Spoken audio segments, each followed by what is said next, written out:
And of course, it is Easter weekend. Peter Cardwell in his show is doing some great tasting of Easter eggs. But of course, it's not just about the chocolate. It's about the wider Christianity message here. And the BBC has actually been accused of turning its back on Christianity after dropping its traditional Easter service broadcast.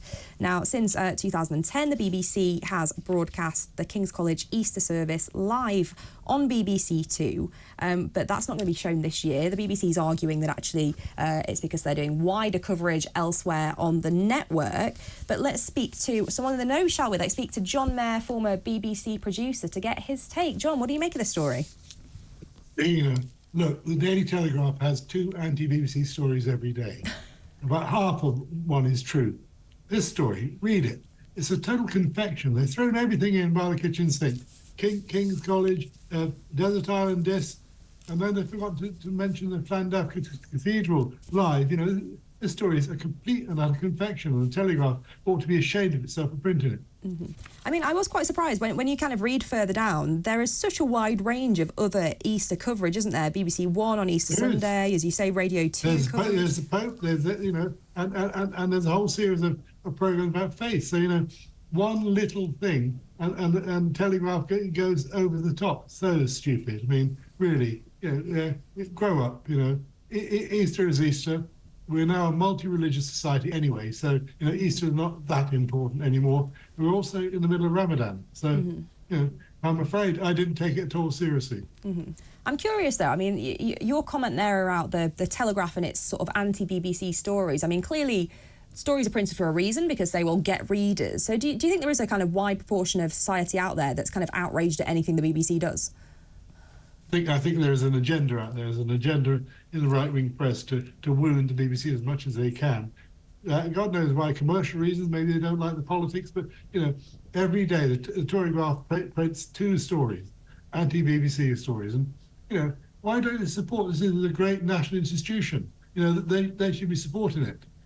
Do you think the BBC sometimes shoots itself in the foot? I know one of the kind of reasons that's often cited by people who are perhaps a bit critical of the BBC was, for example, the coverage throughout the Brexit referendum that seemed to have a tilt towards people who are more on the Remain side of that. Do you think it could do more to try and address some of these criticisms? It sometimes shoots itself in both feet, Dehenna, not just one. Sometimes shoots itself in the head. That's the nature. It's got a wide range of programmes. So, look, the BBC, by and large, produces very, very good programmes, very good, impartial news, so leave it alone. The licence fee will probably change come 2028, so, and actually the government will change, as I'm sure you know. Mm-hmm.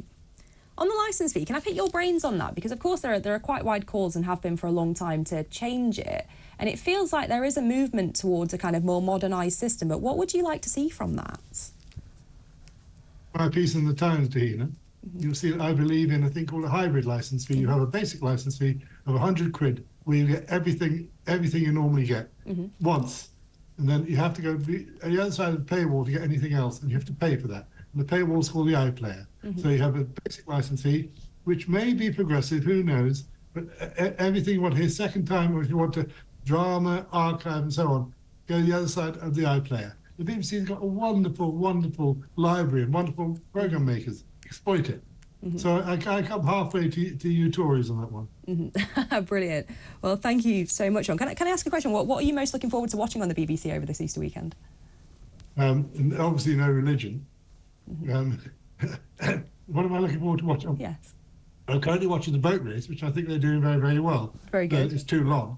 I think they do things like that very well, and it's a shame they don't have any sport, because they when they get a chance, they do sport very well indeed.